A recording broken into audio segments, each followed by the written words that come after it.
and they will look at me like I have 5 heads. Like, no, like I could never. I was like, oh, okay, well, I guess you could never eat too. Like, just keep struggling then if that's what you want to do, right?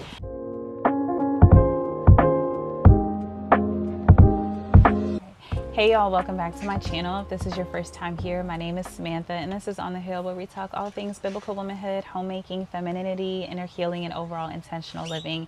And on today's video, we're going to talk a little bit about homemaking on a budget. I'm going to share some things that I think could be beneficial to explore or to look into if you are a homemaker, if you are specifically a stay-at-home mom like myself, and you are desiring to maybe bring in some income or maybe save money, be more frugal, be more mindful. I definitely think these tips can help, and I've used them all in some way or another. So go ahead and subscribe to this video if you want more like it, and let's go ahead and get into the tips. So the first thing is more of a probably like unpopular opinion, but I'm just going to say it and I'm going to put it out there, and that is government assistance. So, okay, let's just be real about it. My family, my husband and I have been married for almost 10 years now, and we have used government assistance together. I have used government assistance as a single woman. Now, I know that there could be a lot of shame around government assistance. I don't think that there is anything wrong with using government assistance if you are in need of it. Now, the thing about government assistance is not that we are supposed to be using it for the rest of our lives, right? That is not the point of it. Use it if you need it, and then when you don't need it, you get off. But I have talked to people that are struggling. I mean, struggling. And I've been like, oh, like, have you considered food stamps? And they will look at me like I have 5 heads. Like, no, like I could never. I was like, oh, okay, well, I guess you could never eat too. Like, just keep struggling then if that's what you want to do, right? Again, I'm not saying it's for everyone and for you to use forever, right? I mean, it could be for everyone. Why not? My point is that there is nothing wrong with using government assistance. And if you are trying to be a homemaker, or if you are a homemaker and you're trying to be more frugal, you're trying to be more mindful of your spending, and you are in a position where you are in need or you are able to receive government assistance, then definitely consider it. Even if you get $100 in food stamps, it is helpful, right? And not only that, but when you get food stamps, I'm not sure if this is every city, but I know the city that we were living in at one point where we were receiving government assistance, if you go to the farmer's market and you purchase like produce, fruit, things like that at the farmer's market with your EBT card, then they doubled what you could get. So if I spent $10 on produce and fruit, then they would give me an extra $10 just for free, right? Just because I used EBT. So again, I know that there's shame around it, but I'm gonna go ahead and put that one out there. Again, if you need it, use it until you don't need it, and then you transition off, right? But I do not believe that there is any shame in using government assistance if you are in need. Which brings me to my next point, which I just mentioned, which is a farmer's market. Y'all, these grocery stores are becoming so disrespectful with the prices for produce, for food, and things of that nature. So if you can, I definitely recommend looking in your area for a farmer's market where you can purchase local produce, fruits, things of that nature at a better cost, and it's better quality, and you're supporting local farmers, you're supporting local businesses. So definitely consider that. If you need to be strategic about it and say like, okay, we'll get X, Y, and Z from the grocery store, but when it comes to like fruits, vegetables, things of that nature, like I'm specifically going to go one day out of the week. And if you have children at home with you, make it a little field trip. You can talk about like the importance of farmers markets, so supporting local businesses, small businesses, things of that nature, why we need to support farmers. You can talk about the difference in how food is made when you buy it locally versus when you buy it from big chain stores. Like, you can make it into a whole thing, right? But definitely consider farmers markets or just local shops. I know when we lived in one city, and if you guys notice, I say lived in one city before. My husband doesn't like for me to share our location, but when we lived in one city, we actually would go like strawberry picking, or different seasons we would go and pick whatever they had for that season. But they also had like a little shop in the front, and it was a small business, so we were able to support them. But also we were getting our produce and things of that nature fresh from the ground, from their farm. So definitely consider like local shops like that, or places where you can go like strawberry picking, blueberry picking, things of that nature. If you know someone that has some land, right, talk to them about maybe paying them to purchase from them versus having to go to the store where it's going to be more expensive. And if you don't know anybody, y'all get in these Facebook groups. That's another thing. People always ask me like, how do you meet people? How do you just get out there? You just start stuff. You'll move to a new city, and then like day 2 of being in that new city, you already got like girls meetups like scheduled, and you got a homeschool co-op. The reason is because I put myself out there, y'all. I get in these Facebook groups. That is one thing about me. I'm a very social person. I do not like to be isolated. I was not created to be isolated. Therefore, I do not like to be isolated. I don't mind enjoying time by myself, but I really enjoy community and meeting people and just getting out there. Get into Facebook groups. You will find, you can type in, it's like Black homesteaders and like things of that nature. Like they have different Facebook groups for like homesteading groups. You could do it by your location, or like I said, I think I'm in like 1 or 2 that's like for Black, specifically for Black women or for people that identify as Black or people of color or whatever the case is. And so you can get in there and be like, hey, is anybody in such and such area, right? And then that's another way that you can connect with people locally, not only like on a fellowship tip, but also, again, it's a way to save money by being able to connect with people that have a homestead in your area. So I said like 4 things right there. But number 2, farmers markets, homesteads, utilize Facebook groups, utilize, social media apps to see who's in your area that you could also purchase from. The other thing that I recommend, so number 3, is bartering services. And I've done this before.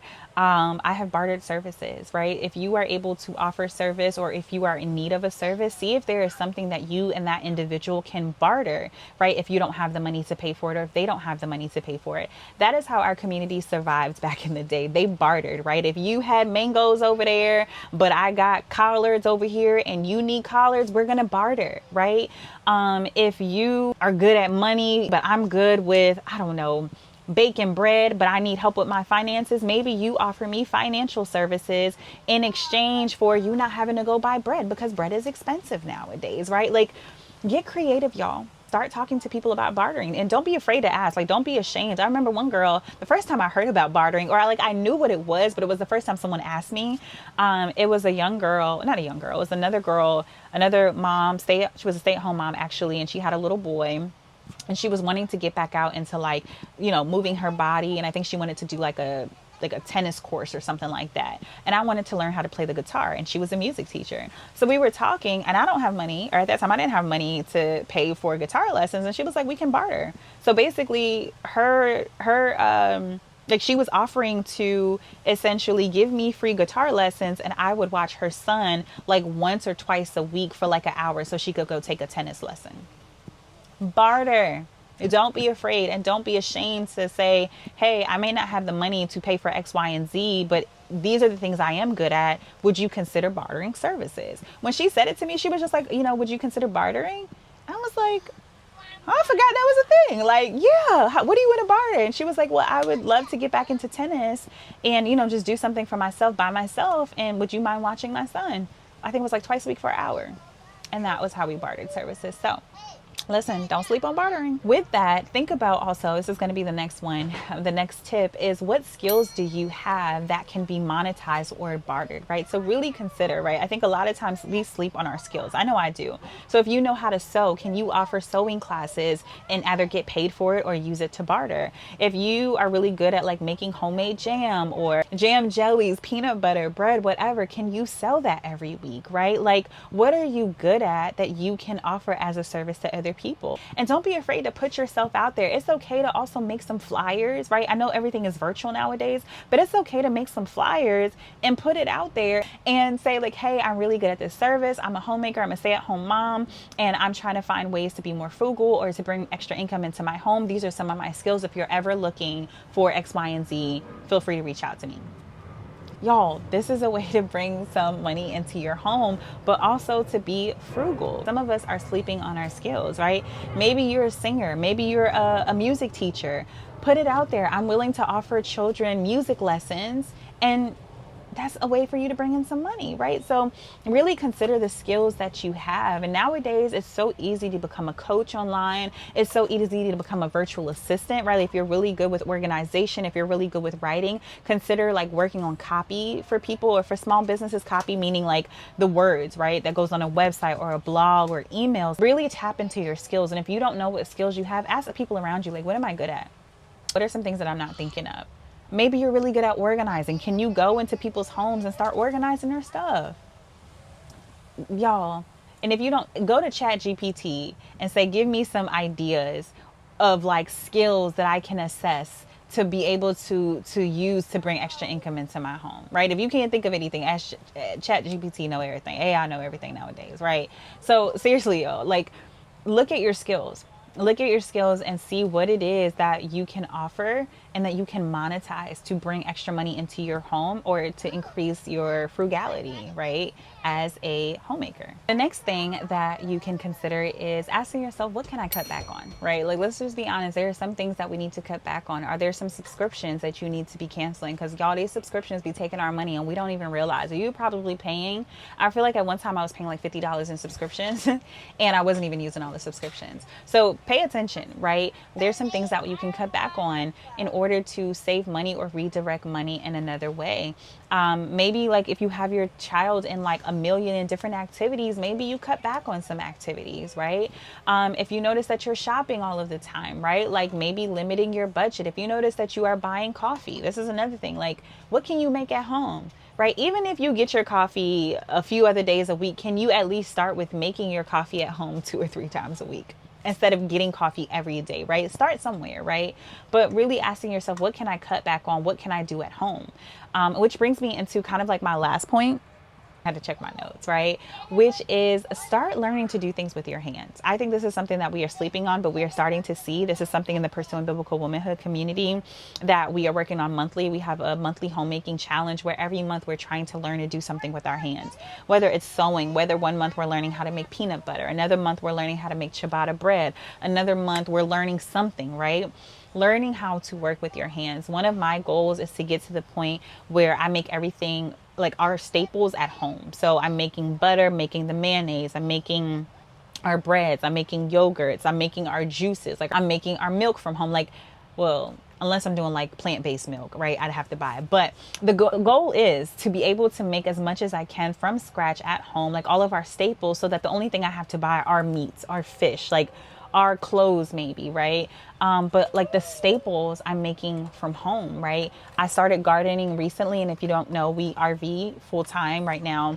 And so I don't have like a full garden, but I have containers. So I'm still making a garden this year. I have a garden. I'll have to show you guys later, but like, I love it. I'm putting together my own little garden. And again, it's less that I have to spend outside of my home because I have it at home now. So really consider like, what can you start doing? And even if it's you just challenging yourself and saying monthly, I'm going to learn one new thing.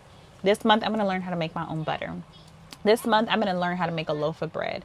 This month, I'm going to learn how to make dinner rolls. This month, I'm going to learn how to make our own pizza, because I ain't gonna lie, we get pizza every Friday for the Shabbat. Like, that's our Friday night tradition, right? Well, you know how much money I could save if I would just make our homemade pizza, right? I'm saving, right? So what can you learn to do with your hands to save, right? And so I hope these tips help you guys. Obviously, this is not everything that you can consider, but just some things to start with to help you as a homemaker. If you're a stay-at-home mom, if you're a homemaker and you're wanting to be more frugal, you're wanting to save more money or just be more mindful, definitely consider these tips. And if there's anything I forgot or anything else that you can think of, definitely drop it in the comment section below. Subscribe to this video and turn on your notification bell for the next video.